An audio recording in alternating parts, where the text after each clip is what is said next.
ایک ماں باپ ہوتے ہیں کہ وہ بہت ساری اولاد کو پال لیتے ہیں، بہت ساری اولاد کا بوجھ اٹھا لیتے ہیں، ان کا خرچہ ہر چیز ان کی ذمہ داری اچھے سے پوری کرتے ہیں، ان کی ہر ضرورت کا خیال رکھتے ہیں، ان کے لیے بہت ساری پریشانی بھی اٹھاتے ہیں اپنی زندگی میں، کبھی فائنینشلی، کبھی صحت کے متعلق، ہر طریقے کی چیزوں کو وہ لوگ ہینڈل کرتے ہیں اور بہت ساری اولاد کو پال لیتے ہیں ماں باپ مل کے، یا خالی ماں ہو یا باپ ہو تو بھی وہ ذمہ داری اٹھاتا ہے اپنی اولاد کی، کبھی اولاد سے یہ نہیں کہتا تم میرے لیے بوجھ ہو، یا اولاد کو چھوڑ کے نہیں بھاگتے، یا پھر ان کو ان کے حال پہ نہیں کہہ دیتے کہ تم اپنا کام خود کرو۔ جب تک وہ چھوٹے رہتے ہیں ماں باپ ان کا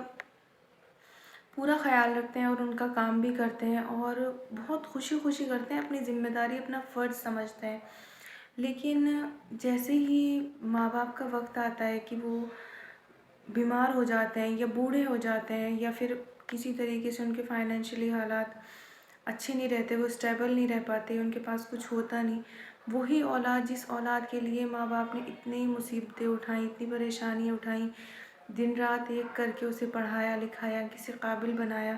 وہی اولاد ماں باپ سے اکتانے لگتی ہے اور پیچھا چھڑانے لگتی ہے۔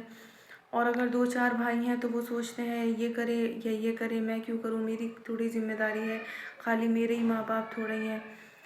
مطلب بہت ہی تکلیف دہ بات ہے یہ کہ ہم مطلب کیا کس طرف جا رہے ہیں ہم۔ یہ تو ایک جو خدمت خلق ہے نا، اس کا تو ویسے بھی بہت ہی بڑا اجر ہے،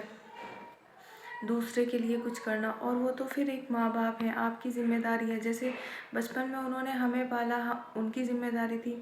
آج ان کا وقت ہے تو ہماری رسپانسبلٹی، اور ہمارے ماں باپ ہے، اگر ہم ہی ان کا نہیں کریں گے، انہیں کھانے کو نہیں دیں گے یا ان کی کسی طریقے سے ہیلپ نہیں کریں گے، یا یہ وہ مجبور ہیں اپنے کسی کام کو انجام دینے سے، ہم ان کی ہیلپ نہیں کریں گے تو پھر کون کرے گا؟ کوئی غیر تو ویسے ہی ہاتھ نہیں لگائے گا، کہ اس کو کیا غرض پڑی کہ وہ ہمارے ماں باپ کی کرے گا۔ کبھی سوچ کے دیکھیں کہ اگر بچپن میں ہمارے ماں باپ بھی ہمیں اسی طرح لاوارث چھوڑ دیتے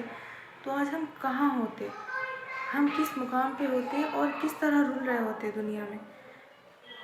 جیسے آج ہم نے انہیں چھوڑ دیا۔ ہاں یہ بات اور ہے کہ ہر اولاد ایسی نہیں ہے، بہت سی اولادیں بہت اچھی بھی ہیں، وہ اپنے ماں باپ کا بہت ہی خیال رکھتی ہیں، بہت، ہر سکے کے دو پہلو ہوتے ہیں، بہت اچھی بھی ہیں، سب کچھ ہے، لیکن کہیں کہیں ماں باپ کا بھی ایک ایسا روپ دیکھنے کو آتا ہے کہ اگر کسی کی اولاد واقعی میں اچھی ہے نا، ماں باپ کی قدر کرنے والی ہے، اس کو ہر طریقے سے ہیلپ کرنے والی ہے، تو کبھی کبھی ماں باپ بھی اولاد میں فرق کرتے ہیں۔ ماں باپ میں بھی یہ چیز دیکھی گئی ہے، ماں باپ کو بھی ایسا نہیں کرنا چاہیے، انہیں بھی اپنی سب اولاد کو برابر سمجھنا چاہیے۔ میں نے ایک حدیث سنی تھی کہ جب ایک صحابی تھے، وہ آپ صلی اللہ علیہ وسلم کے پاس آئے اور انہوں نے آپ صلی اللہ علیہ وسلم سے کہا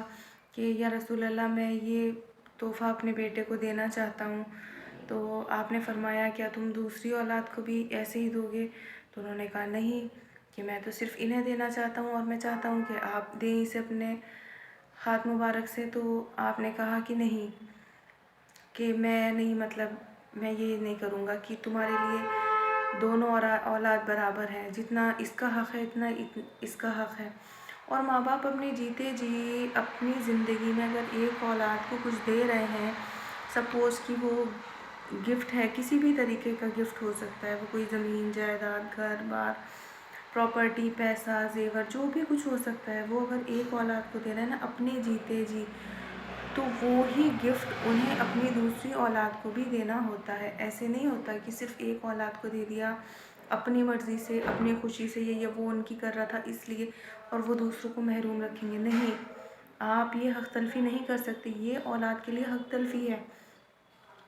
تو پھر یہی بات گھوم پھر کے آ جاتی ہے کہ مطلب ہم صرف ایک ہی پہلو دیکھتے ہیں کہ جب ماں باپ بوڑھے ہوتے ہیں تو ہم دیکھتے ہیں اولاد نے ایسا کر دیا، اولاد قدر نہیں کر رہی، یا بہت جگہ دیکھتے ہیں کہ مطلب اولاد بہت اچھی ہے، ماں باپ نہیں کر رہے، تو دونوں ہی چیزوں کو مل کے چلنا پڑے گا۔ اس طریقے کے معاشرے سے، جیسا یہ آج کل کا ماحول بن چکا ہے کہ کہیں ماں باپ ایک اولاد کو زیادہ توجہ دے رہے ہیں، کہیں اولاد ماں باپ کو بالکل توجہ نہیں دے رہی، ان چیزوں سے بغاوت پیدا ہوتی ہے اور یہ بہت خطرناک ہوتی ہے، یہ بہت آگے تک جاتی ہے۔ بغاوت جو ہوتی ہے نا، یہ انسان کو ایک مطلب ایسی اسٹیج پہ لا کے کھڑا ہی کر دیتی ہے کہ اس کے آگے صرف بربادی ہے، اس کے آگے کچھ نہیں ہے۔ جب انسان بغاوت پہ اتر جاتا ہے پھر اس کو کچھ صحیح غلط اچھا برا اس کو کچھ نظر نہیں آتا، وہ باغی ہو جاتا ہے اور وہ کسی بھی حد تک جا سکتا ہے۔ وہ ماں باپ بھی ہو سکتے ہیں، وہ اپنی اولاد کو توڑنے کے لیے، اس کو بالکل ختم کرنے کے لیے، اس کو بالکل اپنے قدموں میں لانے کے لیے، وہ بھی اس کو بالکل اس سے سارے رائٹس اس کے چھین لے، کچھ بھی اس کو نہ دے، وہ بھی باغی ہو جائے گی اولاد، اور پھر ماں باپ بھی باغی ہو جاتے ہیں۔ تو دونوں ہی طرف کا یہ مجھے لگتا ہے بات ہے، لیکن ہمیں یہ سوچنا چاہیے پھر آخرکار کہ ہمیں اللہ کو منہ دکھانا ہے، جانا تو ہمیں لوٹ کے وہیں ہے۔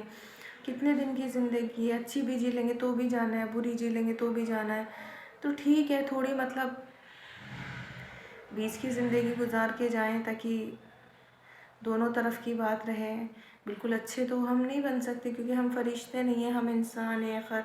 خطاوار ہیں۔ ہم کتنا بھی اچھا کرنے کی کوشش کریں پھر بھی ہمارے اندر خطائیں بہت ہیں، ہم اس سے پاک نہیں ہیں، اور اللہ سے توبہ کرتے رہیں اور بس کوشش کریں کہ ہم بیچ کا راستہ اختیار کریں۔